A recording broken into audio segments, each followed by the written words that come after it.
دوسری بات یہ کہ نکاح کو آسان کریں، نکاح کو آسان کریں. کیوں؟ نکاح آسان ہوگا تو گناہ مشکل ہوگا،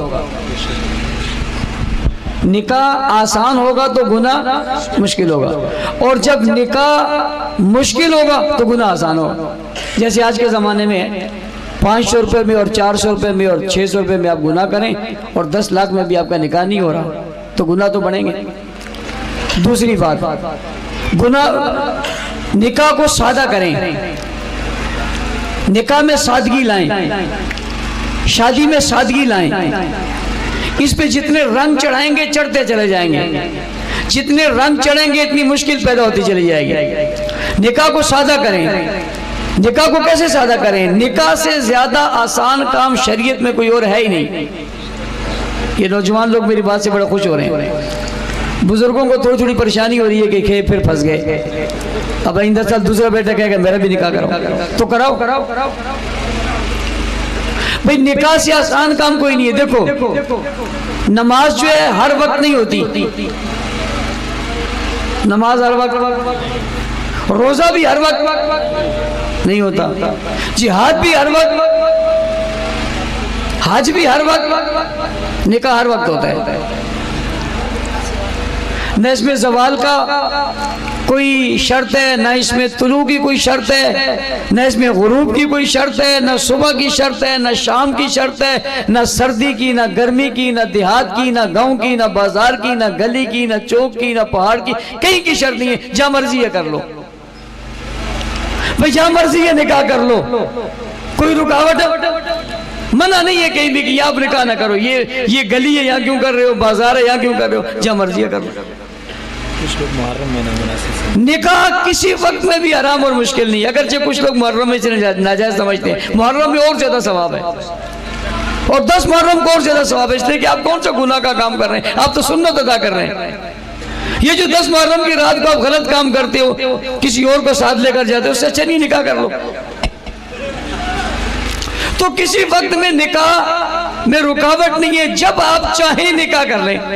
اور اگلی بات، یہ میرے دلہا نے ہار پہنا ہے، یہ اتنی خوبصورت واسکٹ پہنی ہے، اتنی اچھی پگڑی پہنی ہے، اس کی برکت سے میں نے پہنی ہے.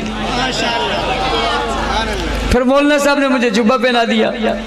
بھئی اگر یہ ہار نہ بھی ہو، یہ واسکٹ بھی نہ ہو، یہ پگڑی بھی نہ ہو، مزے کی بات اگر یہ قمیض بھی نہ ہو، پھر بھی نکاح ہوتا ہے. بھی اگر کوئی مجبوری اور لباس بالکل نہیں ہے پھر بھی نکاح ہوتا ہے. یہ نہیں ہے کہ آپ اتنا لباس پہنو گے، یہ واسکٹ پہنو گے، یہ گھڑی پہنو گے، یہ فلاں کرو گے، فلاں کرو گے پھر نکاح ہوگا. نہیں بھئی آسان ہے، جب چاہو آپ نکاح کر لو. اور اگلی بات سمجھو، مجھے انہوں نے اتنے دور سے بلایا، نہ بلاتے تب بھی نکاح ہو جاتا. بھئی میں ابھی اگر خطبہ پڑھوں گا، میں نہ پڑھوں تب بھی نکاح ہو جائے گا. بھئی بیچ میں نکاح خواہ نہ ہو تب بھی نکاح ہو جائے گا. آپ حیران ہو رہے ہیں مولوی صاحب آج کون سے شیشن سے بول رہے ہیں. ہمیں تو جس عنوان پہ چھوڑو گے ہم چھڑیں گے. بات آخر میں پھر میں وہی کروں گا جو صحابہ پہ آ کے رکے گی، کہ اس کے بغیر تو بات ہماری پوری نہیں ہوتی نا، روٹی ہضم نہیں ہوتی. بھائی اگر یہ خطبہ نہ بھی پڑھا جائے تب بھی نکاح ہوتا ہے. کوئی بھی نہیں ہے، 2 آدمی ہیں اور 2 گواہ ہیں، اور ایک مرد ہے اور ایک عورت ہے. ان 2 گواہوں کی موجودگی میں مرد عورت کو کہتا ہے تو مجھے قبول، عورت اسے کہتی ہے تو مجھے قبول. کوئی خطبہ نہیں ہوا، نکاح ہو گیا. کیا ہو گیا؟ بتاؤ اس سے آسان کام کوئی ہے؟ کتنا آسان کام ہے، کتنا مشکل تم نے بنایا. پرسوں لوگ بٹگرام سے چلیں ابھی تک نہیں پہنچے. کتنا مشکل کیا.